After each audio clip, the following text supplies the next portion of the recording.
जय हिंद। देखिए आज हम कक्षा 10 का अध्याय फर्स्ट मतलब चैप्टर का पहला में हम पढ़ेंगे वास्तविक संख्याएं। ई स्टार्ट है। देखिए मतलब 1 2 3 4 इस तरह का होगा। एक साइड से क्या करेंगे मतलब पढ़ाएंगे। जो एनसीईआरटी बुक है ठीक, उसमें बच्चे लोग हम पढ़ेंगे वास्तविक संख्या। इसी से पहला चैप्टर फिर दूसरा तीसरा इसे पढ़ेंगे और इसमें हम पढ़ेंगे एकदम बेसिक से। देखिए एकदम बेसिक से पढ़ेंगे, बेसिक से आराम से धीमे धीमे समझाते हुए आगे चला जाएगा। और जो भी पढ़ाया जाएगा परीक्षा की दृष्टि से पढ़ाया जाएगा। मतलब परीक्षा में का जो आ जाए, मतलब परीक्षा की दृष्टि से मतलब 100% हो जाएगा। मतलब जो परीक्षा में बार बार पूछा जा रहा है, हर साल जो बार बार बताया जा रहा है, उसी के नियम पे आधार पर क्या किया जाएगा, इसको बताया जाएगा। तो हम इसको आज स्टार्ट कर रहे हैं। चैप्टर है वास्तविक संख्या है, कक्षा 10 का है और अध्याय फर्स्ट। ये बेसिक से परीक्षा की दृष्टि में ध्यान रखते हुए जो बोर्ड की परीक्षा में बार बार आ रहा है उसी को हम क्या करेंगे, पढ़ेंगे। देखिए इसमें वास्तविक संख्या में कुछ फार्मूला है। पहले बेसिक जो फार्मूला होता है उसको हम सीख लेते हैं। जो बेसिक फार्मूला है, जैसे जो हर जगह काम करेगा, ऐसा फार्मूला जो कहीं भी कोई पार्ट में हर चैप्टर में प्रयोग हो जाएगा। जैसे प्राकृतिक संख्या, देखिए जैसे प्राकृतिक संख्या, प्राकृतिक संख्या ठीक, जिसे नेचुरल नंबर कहते हैं, एन से दर्शाते हैं इसे। प्राकृतिक संख्या 1 2 3 4 5 डा डा डा डा आगे चले जाएंगे, मतलब अनंत तक चले जाएंगे। तो प्राकृतिक संख्या का है 1 2 3 4 5 6 7 8 इसे का हो जाए डाट तक चले जाएंगे। ये प्राकृतिक संख्या हो गया। अब होता है पूर्ण संख्या। पूर्ण संख्या, पूर्ण संख्या हमारा होता है बच्चे, देखिए ये हमारा हो जाएगा। पूर्ण संख्या कहाँ से स्टार्ट होता है, ये 0 से स्टार्ट होगा। 0 से 0 1 2 3 4 डाट डाट चला जाएगा। अगला पूर्णांक, देखिए पहला हो गया, दूसरा हो गया पूर्णांक। पूर्णांक संख्या ये होता है माइनस से स्टार्ट होता है। ये हमारा हो जाएगा -1 -2 -3 डाट डाट डाट डाट, फिर 0 होगा ठीक। फिर 0 के बाद 1 2 3 डाट डाट डाट डाट अनंत तक चले जाएंगे। तो ये जाएगा हमारा पूर्णांक। पूर्णांक में क्या होता है, माइनस से स्टार्ट होता है। और हमारा हो जाएगा चौथा सम संख्या। सम संख्या, सम संख्या किसे कहते हैं, जो 2 से पूरे तक विभाजित हो जाए। जो संख्या 2 से पूरी तरह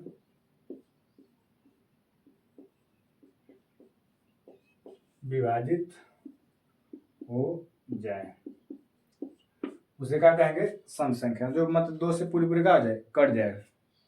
जैसे एग्जांपल इसका लेना होगा हमें, तो 2 4 6 8 10 ये सब हमारा क्या हो जाएगा, सम संख्या। मतलब जो 2 से पूरी पूरी का हो जाए, कट जाए, इसमें क्या हो जाएगा, सब सम संख्या। पांचवा विषम संख्या। विषम संख्या, जो संख्या 2 से न कटे, जो संख्या 2 से न विभाजित, न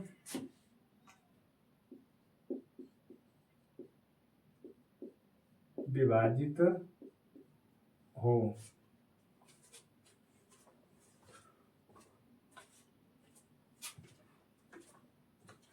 जो संख्या 2 से न विभाजित हो उसे हम कहते हैं विषम संख्या। जैसे एग्जांपल इसका लेना होगा तो क्या लिखेंगे, 1 3 5 7 9 डाट डाट। मतलब कि जो 2 से कट जाएगा उसे हम कहेंगे सम संख्या। जो 2 से पूरी तरह का विभाजित हो जाए तुम्हारा हो जाएगा सम संख्या। विषम संख्या का होता है जो से 2 से न विभाजित हो, मतलब 2 से न कटे। जैसे 1 3 5 7 9 डाट डाट डाट आगे ठीक। अभी हो गया सम। सम विषम हो गया। और हमारा बचा है भाज्य अभाज्य संख्या। देखिए अब इसको मिटा दे रहे हैं, एक बार फिर दोहरा दे रहे हैं। प्राकृतिक संख्या कहाँ से स्टार्ट होगा? 1 से, 1 2 3 4 5। पूर्ण संख्या 0 से स्टार्ट होगा, 1 2 3 4 5। 0 से स्टार्ट, पूर्ण 0 से स्टार्ट होता है। सबसे छोटी पूर्ण संख्या हो जाएगा तो 0 हो जाएगा। पूर्णांक माइनस होगा, -1 -2 3 4, फिर जहां तक माइनस में चला जाएगा, फिर 0, फिर डॉट डॉट 1 2 3 4। सम संख्या जो संख्या का 2 से पूरी तरह विभाज्य हो जाए, 2 4 6 8 10। विषम संख्या उससे कहते हैं 2 से का पूरी तरह विभाज्य न हो। अब देख लीजिए आगे।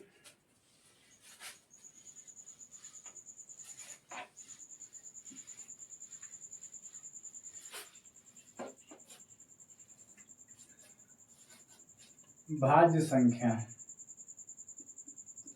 भाज्य संख्या, भाज्य संख्या किसे कहते हैं? जिसका गुणनखंड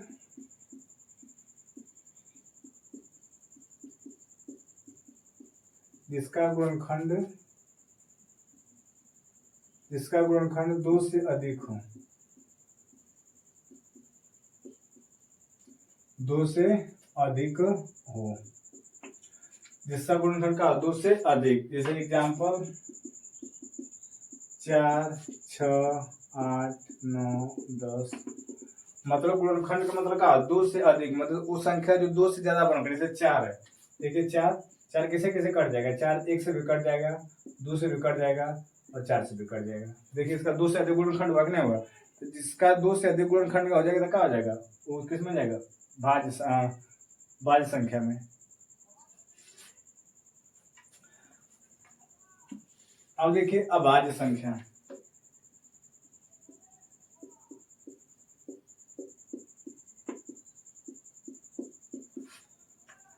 जो संख्या एक और स्वयं से, जो संख्या एक और स्वयं से विभाजित हो, एक और स्वयं से विभाजित हो, ठीक, उसे अभाज्य संख्या कहते हैं। ठीक, इसका एग्जाम्पल की बात किया जाए तो देखिए सबसे छोटी भाज्य संख्या हो जाएगा 2 3 5 7 9 नहीं होगा, 9 कट जाएगा, 11 13 डॉट डॉट डॉट। अभाज्य संख्या का मतलब होता है जो संख्या एक और स्वयं से विभाजित हो, मतलब एक और स्वयं से का मतलब संख्या खुद अपने आप कटे। एक से तो सभी संख्या कट जाता है, लेकिन जो संख्या अपने आप खुद कटे वही क्या होता है? अभाज्य संख्या।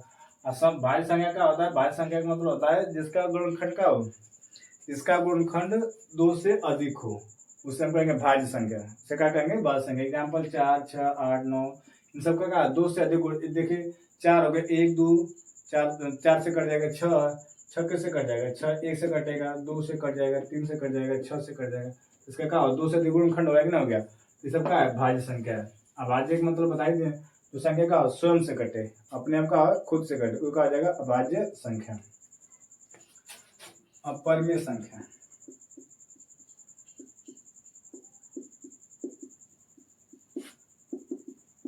जो संख्या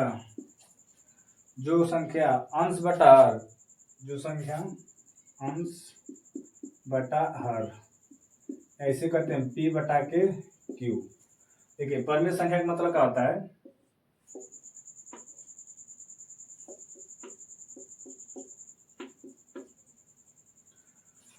जो संख्या अंश बटा हर अर्थात कह सकते हैं P बटा के Q के रूप का हो,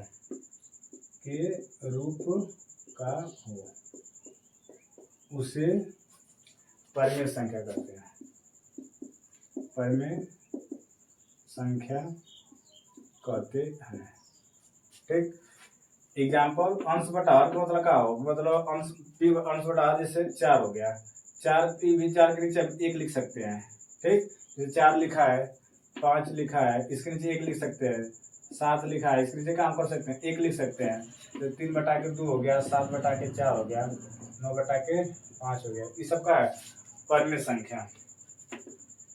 ठीक, ऐसे कभी लिखा है जैसे 4/4 लिखा है, तो पूछे क्या पर में, क्या पर में है, क्योंकि क्या हो जाएगा, इसके नीचे 1 लिख सकते हैं, इसके नीचे 1 लिख सकते हैं, इसके नीचे 1 लिख सकते हैं, कोई भी संख्या के नीचे 1 लिख सकते हैं। इसको याद रखिएगा कि कोई भी संख्या ऐसे लिखा हुआ है तो ये सब मतलब ऐसे लिख दिया गया है, तो ये सब क्या है, पर में संख्या, क्योंकि इसके नीचे 1 लिख सकते हैं। ठीक, देखिए परमेय संख्या मतलब क्या हो, जो अंश बटा हर के रूप में हो उसे परमेय संख्या कहते हैं। जैसे 4, 5, 7 ऐसे कोई संख्या लिखा हो, ठीक, और 3/2 सारी जो अंश बटा हर के रूप में हो, इसको क्या हो जाएगा, परमेय संख्या। अब देखिए अपरमेय संख्या।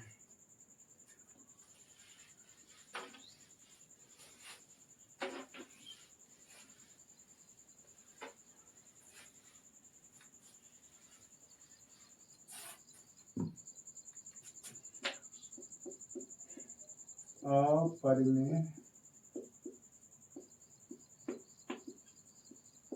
संख्या, जो संख्या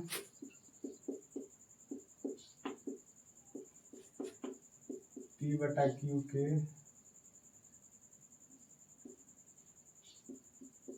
रूप का नहीं हो उसे अपरिमेय संख्या कहते हैं। जो संख्या P/Q के रूप का ना हो उसे क्या कहते हैं, अपरिमेय संख्या कहते हैं।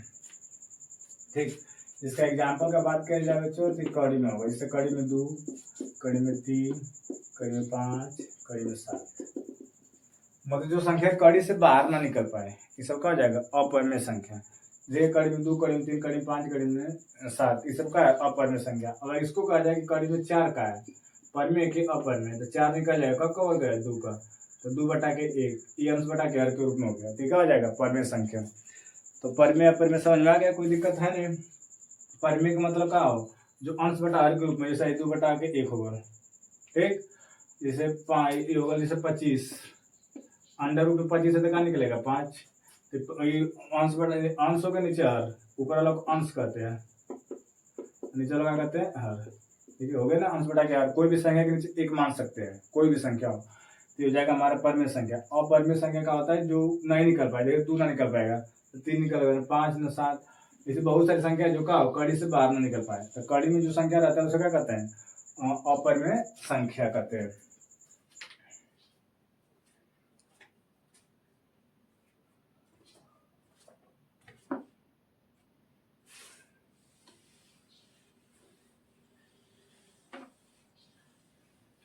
जितने सूत्र लिखा है इन सब का अपने नोट में क्या करिए, इसको वीडियो रोक रोक कर क्या करिए, इसको लिख लीजिएगा, जितने सूत्र लिखा दे और लिख कर उसको याद कर लीजिएगा, काम करेगा, हर चैप्टर में काम करता है सब। अब देखिए, जिसमें हमारा जो वास्तविक संख्या है, इसमें एक सूत्र होता है, इसमें सूत्र होता है पहली संख्या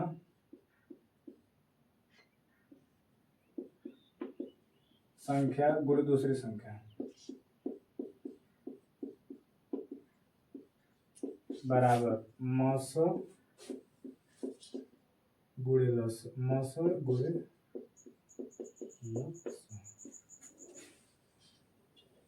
इस सूत्र है, इस पर सवाल आएगा, आगे सवाल प्रश्नावली में आएगा, बहुत सारे इस पर सवाल आएगा। पहली संख्या गुणे दूसरी संख्या बराबर मस गुणे लस, ठीक है, मस गुणे लस। देखिए हमारा जो अध्याय पहला है, इसमें हमको मस लस निकालना है, इसको हमको एचसीएफ मतलब महत्तम, एचसीएफ मतलब होता है मौसम, एलसीएम मतलब लसन, ठीक, एचसीएफ का मतलब मौसम, एलसीएम का मतलब लसन, इसी को हमको निकालना होगा। ये भी कैसे निकालेंगे, देखिए इसको हम लिखेंगे अभाज्य गुणनखंड, अभाज्य गुणनखंड विधि, अभाज्य गुणनखंड विधि के माध्यम से हम क्या करेंगे, लस और मस निकालेंगे। परीक्षा में यही कहेगा कि अभाज्य गुणनखंड विधि से क्या बताइए, लस और मस ज्ञात है, मतलब मस और लस ज्ञात कीजिए। तो अभाज्य गुणनखंड का मतलब क्या होता है, इसके बारे में पहले समझ लेते हैं, अभाज्य गुणनखंड क्या होता है। देखिए अभाज्य गुणनखंड क्या होता है, जैसे कोई संख्या मान लीजिए एक दे दिया 20, अब इसको हम कटाकर जैसे जितना इससे गुणनखंड उसको लिख देंगे, इसको हम कटाएंगे, देखिए दूसरे कटाने कब कट जाएगा 10 बार, दूसरे कटाने कब कट जाएगा 5 बार में, दूसरे कटाने कब कट जाएगा, सॉरी दूसरे कटे 5 से, आ जाएगा 5 से। तो इसका पूछा जाएगा कि 20 का भाज्य गुणनखंड का है, तो इसको हम लिख देंगे 2 गुणे 2 गुणे 5।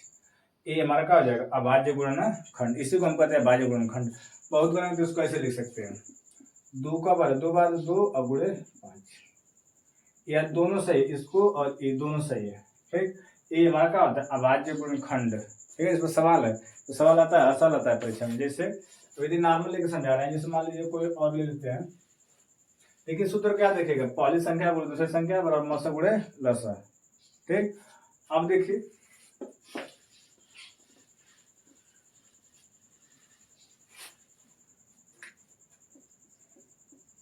अभाज्य गुणनखंड ये क्या होता है, इसके बारे में थोड़ा सा और डिटेल में जान लेते हैं। जैसे कहते हैं हमसे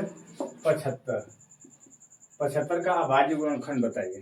ठीक, तो हम क्या करेंगे, देखिए 75 को हम क्या करेंगे, उसको पहले कटाएंगे, दो से कटेगा नहीं, पहले सबसे छोटी संख्या कटाएंगे। सबसे छोटा होता है 2 से तो नहीं कटेगा, 75 है, 2 को बताया कि 2 कब होगा, जब लास्ट में सम संख्या रहे तभी कटेगा। देखिए यहाँ से नहीं कटेगा, 2 तो 3 से कटाते हैं, 3 से देखिए 3 दूना के 6 और 3 5 15 कट गया।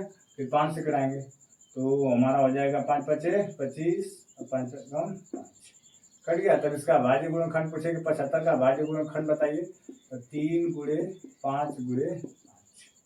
ठीक, इसको ऐसे लिख सकते हैं, 3 गुणे 5 पर स्क्वायर। ये हमारा क्या है, अभाज्य गुणनखंड। जैसे कर दे 140 का अभाज्य गुणनखंड बताइए। देखिए क्या करेंगे, 2 से कटाएंगे 70 बार में, देखो 2 7 14 0, 2 से कटाएंगे 35 बार में, 5 से कटाएंगे 7 बार में, 7 से कटाएंगे 1 बार में। ठीक, जब तक लास्ट में 1 नहीं आएगा तब तक नहीं छोड़ेंगे। ठीक है, तो इसका भाज्य लिखना हुआ तो 140 को क्या लिखेंगे, 2 गुणे 2 गुणे 5 गुणे 7। तो हमारा हो जाएगा 2 पक्का होगा, तो 2 बार है गुणे 5 गुणे 7। ये हमारा क्या है, आंसर है। ये हमारा अभाज्य गुणनखंड है। ठीक है, अब इस तरह अभाज्य गुण तो छोटा छोटा है, थोड़ा सा बड़ा बड़ा करेगा। ठीक है, मान लो कोई बड़ा भी दिया है तो उसमें घबराने कोई बात नहीं, उसको भी लगा लेंगे। यहाँ से मिटा दे रहे हैं, देख लीजिए इसको एक बार देख लीजिए।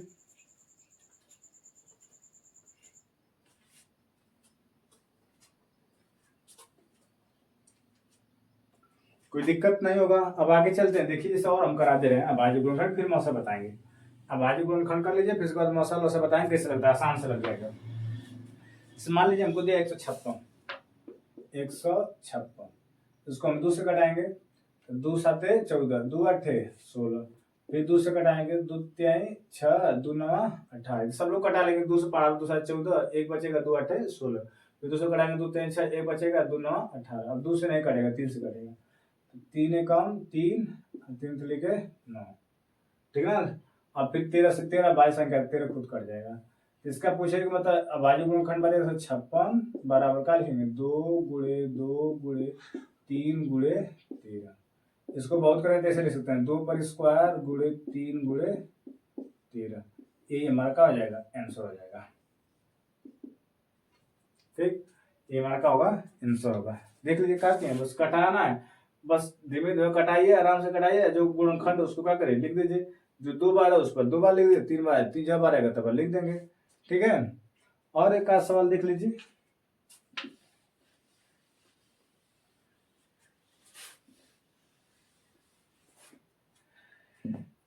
जैसे हमसे करें 650 का अभाज्य गुणनखंड बताइए। ठीक, तो क्या काम करेंगे, ध्यान दीजिए, इसको हम कटाएंगे, 2 से कटाएंगे, 2 3 6 कट जाएगा, 2 आएगा, 2 दूना के 4 और 2 5 10। ठीक, 2 3 6, 2 दूना के 4, 2 5 10।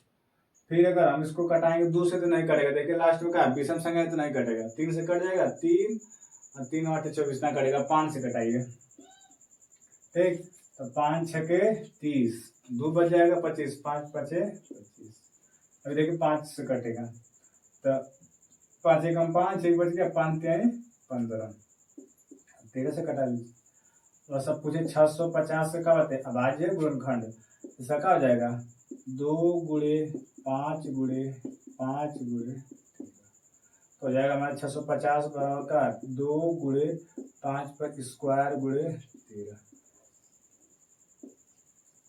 ठीक है, स्क्वायर मतलब एक दो बार लिखा है, एक घात इस पर एक घात इस पर, आधार बराबर तो घात का होता है, जुड़ जाती है तो स्क्वायर कर देंगे। यहाँ भी सही है, इसको छोड़ दीजिए इसको छोड़ दीजिए, दोनों सही है, कहीं गलत नहीं माना जाएगा। ठीक है ना। देखिए ये हम जितना आपको सवाल बता रहे हैं इसी बुक से बता रहे हैं, ये हमारा है राजीव पर, इसी से पढ़ाएंगे। ठीक है ना। देख लीजिए इसकी यही बुक है, इसी से परीक्षा में जितने भी सवाल बनता है 100% इसी से बनता है, सभी सवाल इसी से बनता है, कोई बाहर से नहीं आएगा। जितने भी जो आगे का जैसे प्रश्न है उसमें मिलाएंगे, जो बीत गया है अगली बार का जो परीक्षा देंगे लड़के, इसमें सभी सवाल मिल जाएगा। तो जितने भी जो भी सवाल कराए इसी में से कराए, वास्तविक संख्या इसी से कराएंगे, आगे भी जितने भी सवाल होगा इसी से सब कराएंगे। ठीक है।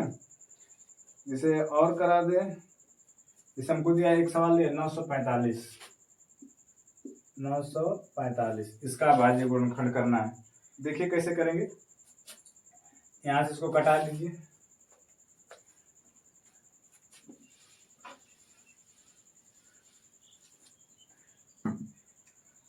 तीन से कटाएंगे, दो से तो कटेगा नहीं क्योंकि लास्ट में देखेंगे, लास्ट में देखिए विषम संख्या है। ठीक है, तो नहीं कटेगा, तीन से कटेगा, तीन से कट जाएगा। देखिए तीन से लिख लो, 3 कम 3, 3 5 15, चेक करना पड़ेगा कट रहा है कि नहीं कट रहा है, वो रफ कार्य करेंगे। देखिए जितना अधिक से अधिक सवाल लगाएंगे सही, वो अपने आप मालूम चलेगा मतलब कौन किससे कटेगा, और सवाल लगाना पड़ेगा, ज्यादा प्रैक्टिस करना पड़ेगा। फिर देखिए अभी 3 से कट जाएगा, 3 कम 3, एक उतरेगा भाग नहीं जाएगा, दो संख्या से जीरो पड़ेगा, 3 5 15, 3 5 15। ठीक, और फिर भी 3 से कटेगा तो 3 लिख लो, और एक बचेगा 3 5 15। फिर देखिए अब 5 से कटेगा, 5 7 35, 7 कम 7। जब तक एक नहीं आएगा तब तक कटाएंगे। तब हमारा देख लीजिए, अब इसको हम गुणनखंड पर 445 बराबर 3 गुणे 3 गुणे 3 गुणे 5 गुणे 7। अब हल कर लीजिए, 3 कब बार है, 3 3 बार, लेकिन 3 बार लिख दीजिए, अब गुणे 5 गुणे 7, यही हमारा आंसर है। ठीक, और इसमें बहुत सारा सवाल दिया है, अपनी किताब से लेकर कर सकते हैं, हल कर सकते हैं। और अब इसके आगे जो बुक होगा, देखिए इसी बुक से पढ़ाएंगे, तो इसके आगे जो भी होगा आगे पढ़ाया जाएगा। ठीक है ना, नेक्स्ट वीडियो में। और आप चाहेंगे तो अपने बुक से क्या कर सकते हैं, प्रैक्टिस कर सकते हैं, बहुत सारे बुक में दिया है। इसके आगे जो पढ़ाया जाएगा नेक्स्ट वीडियो में पढ़ाया जाएगा।